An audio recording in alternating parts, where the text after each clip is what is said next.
మీకు ఇప్పుడు ఎందుకు అలా అనిపించింది? అప్పుడే కదా మేము అనుకున్నది జరుగుతుంది. విషయం ఏంటి? అదేంటంటే ఈ ఆపరేషన్ నిర్ణయించిన తర్వాత వీడు వన్నికృష్ణన్ ఉన్నాడు కదా, భయపడుతున్నాడు. గౌరికి గొంతు తిరిగి వస్తుందా, మంచి సమయమేనా, ఏమైనా అడ్డంకులున్నాయా, అలా ఏమైనా అడ్డంకులుంటే పూజలు ఏమైనా చెయ్యాలా, ఇవన్నీ ఆలోచించి తెగ టెన్షన్ పడుతున్నాడు. ఏదో ఒక దారి దొరుకుతుందా అని. ఏంటి వన్నికృష్ణ?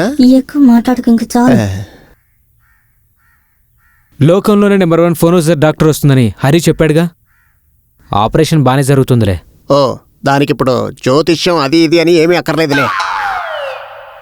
జ్యోతిష్యం నిజమే, అందులో అనుమానం లేదు. అందులో కొంతమంది తప్పు చెప్తారు, అబద్ధాలు కూడా చెప్తూ ఉంటారు. కానీ రఘురామ జ్యోతిష్యుడు అలా కాదు. దైవభక్తి ఉన్నాయన. ఆయన ఎప్పుడూ కూడా కరెక్ట్గానే చెప్తుంటారు.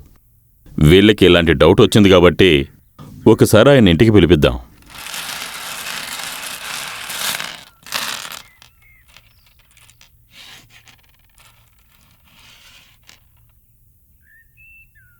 రెండో భాగంలో గురువు, 7లో శుక్రుడు, 11లో కేతువు, కర్మలో చంద్రుడు. శుభకార్యాలకి ఏవో అడ్డంకులున్నట్టుగా కనిపిస్తున్నాయి.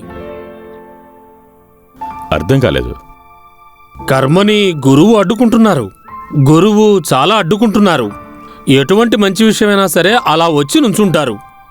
కొత్త సంబంధాలు, ప్రయాణాలు, ట్రీట్మెంటు, గృహప్రవేశం, పెళ్లి, మిగతా శుభకార్యాలు అన్నింటినీ వాయిదా వేస్తే బావుంటుంది. ట్రీట్మెంట్ తీసుకుంటే నయమయ్యేది కన్ఫర్మే. అయినా కూడా ఇప్పుడు ట్రీట్మెంట్ తీసుకోవడం చాలా మంచిది కాదు. అలా అయితే ఆపరేషన్ చేయించడం మంచిది కాదని అంటున్నారా? అవును. గురువు తన చోటు నుంచి కొంచెం కదలనివ్వండి. 3 సంవత్సరాల 7 నెలల తర్వాత ఆ తర్వాత మీరు ఆపరేషన్ చేయించుకోవచ్చు కదా. వెయిట్ చేద్దాం. అయితే ఏంటి? ఇది కాకుండా ఇంకేం చేయగలుగుతాం? ఉన్ని ఒక్క నిమిషం. ఏం కాదు. సార్, తప్పైతే నన్ను క్షమించండి. 7వ భాగంలో శుక్రుడు ఉన్నప్పుడు కర్మ యజమానిని శుక్రుడు ఎలా అడ్డుకుంటున్నాడో కొంచెం చెప్తారా?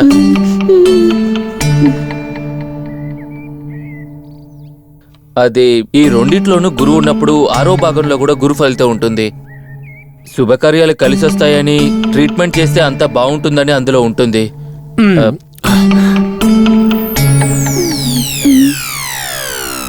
అంతే కదా స్వామి? రఘురామన్ జ్యోతిష్యుడినే నువ్వు ప్రశ్న అడుగుతున్నావా? జ్యోతిష్యుడిని నువ్వేమనుకుంటున్నావు? జ్యోతిష్యాన్ని మిక్సీలో వేసుకొని తాగిన మహానుభావుడు. జ్యోతిష్యంలో హరి మామూలు వాడు కాదు. వాడి ప్రశ్నకి సమాధానం చెప్పండి, అప్పుడు చూస్తాను. తప్పు జరగడం మనిషికి సహజమే కదా. తప్పు జరిగింది నాకే. రెండో భాగంలో ఉండే గురువుని నేను సరిగ్గా చూసుకోలేదు. ఎటువంటి అడ్డంకులు వచ్చినా సరే అవన్నీ దూరంగా వెళ్ళిపోతాయి.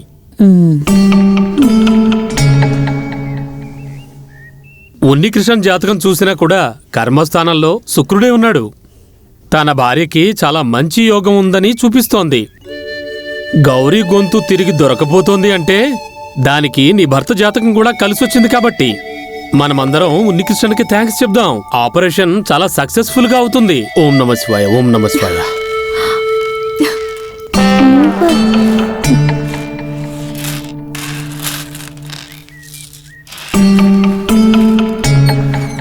థ్యాంక్స్ అల్లుడు గారు, సలహా ఇచ్చినందుకు. థ్యాంక్స్. పోతా. నీ జాతకంలో పుణ్యం బాగా పెరిగిందని నాకు అనుమానంగా ఉందిరా. నువ్వేం దిగులు పడగలే, నువ్వే అనుభవించు.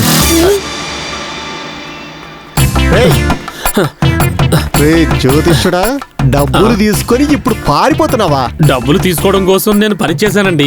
భార్యకి అదృష్టం వచ్చిందంటే వీడి జాతకం వల్లే అని చెప్పాను కదా. అందులో మంచి పేరు ఎవరికి వచ్చింది? ఉన్నికృష్ణన్కేగా. ఆపరేషన్ అడ్డుకోమనే కదరా నీకు డబ్బులు ఇచ్చింది. ఒక కుటుంబం విడిపోకూడదనే నేను ఈ పనికి ఒప్పుకున్నాను. పెద్ద సహాయాల కన్నా అప్పుడప్పుడు చిన్న అబద్ధాలు కూడా సహాయపడతాయని గీత చెబుతోంది. ఏ గీత?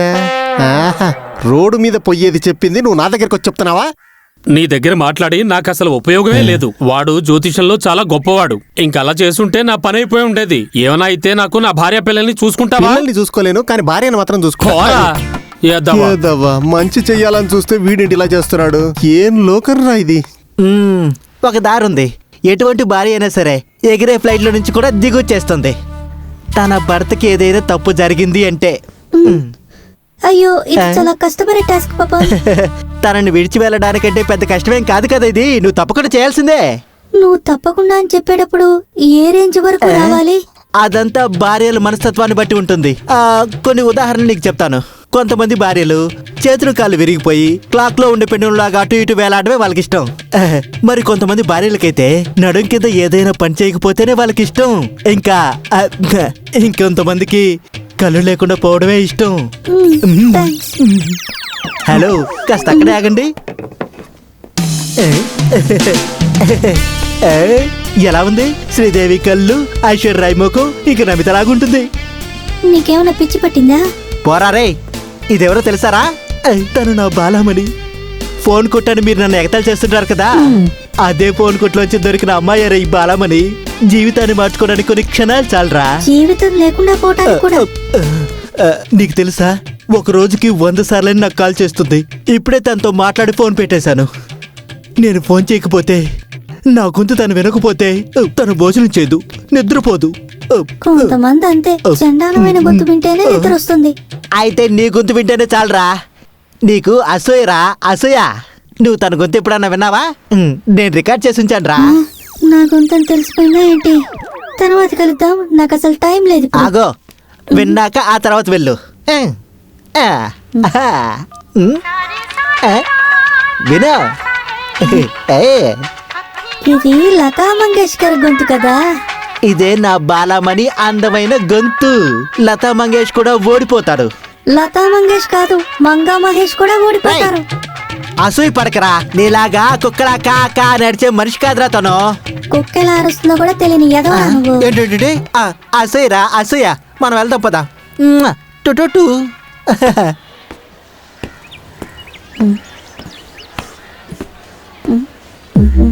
తన ప్రయాణం ఆగిపోవాలంటే నా కాలు విరిగి పెంజులంలా వేలాడాలి. అదే దారి. ఇది చాలా వెయిట్ ఉంటుంది. ఒక కాలు విరిగితే చాలు. మళ్ళీ వస్తాను. టీచర్, మీ భర్త ఫారెన్ నుంచి వచ్చారా? లేదు సార్, తనకు లీవ్ దొరకలేదు. అయితే మంచిది, ఎప్పటికీ దొరకకూడదు. ఏమన్నారు? అదే సౌదీ అరేబియా పని చేయడానికి మంచి చోటు కాదంటారు కదా. చేతుల కాళ్ళు బానే ఉన్నాయి కదా, ఇక్కడ ఎక్కడైనా పని చేసుకుంటే బాగుంటుంది కదా, అందుకే. అయ్యో బాబోయ్! అయ్యయ్యో! సత్యాలు ఎవరైనా రాయుడు! త్వరగా రండి! ఎవరైనా త్వరగా రండి! బాబాయ్! అమ్మ బాబోయ్! నా కాలు ఇరిగిపోయిందే. అసలు వీడిని ఏం చేయాలి? ఈ పెళ్ళికి ఇంత పౌరుందన్నమాట. కొంతమంది భార్యలకి చేతుల కాళ్ళు ఇరిగి క్లాక్ల పెండలం లాగుంటేనే బాగుంటుంది. నేను ఇదంతా అసలు చేయలేను. రవి, వేరే దారి ఏదైనా ఉంటే చెప్పు. నువ్వు అడిగినప్పుడల్లా ఏదో ఒక దారి చెప్తూ ఉండాలా? ఎలా కనిపిస్తున్నావు? నాకు తెలిసి ఒకే ఒక దారి ఉంది. ఏంటి? కొంచెం కష్టం. అదేంటో చెప్పు. మన సమస్యలన్నిటికీ ఒక బకరా ఉన్నాడు కదా, పాపానికి ఫోన్ చేయి. బాలామణి చెప్పు. ఇంకా వాడిని అడుగు 50,000. ఎంత? 50,000 రూపాయలా? అది కాదు మై డియర్, అమౌంట్ చాలా తక్కువ అడుగుతున్నామని అనుమానపడ్డాడు. అదే, ఒక నెల పెట్రోల్ ఖర్చులు కూడా సరిపోవు. అయితే ఇట్స్ ఓకే.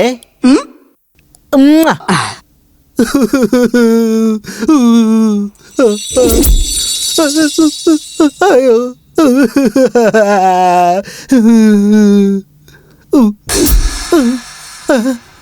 నాకిక్కడ ల్యాప్టాప్ ఏమీ అవసరం లేదులే.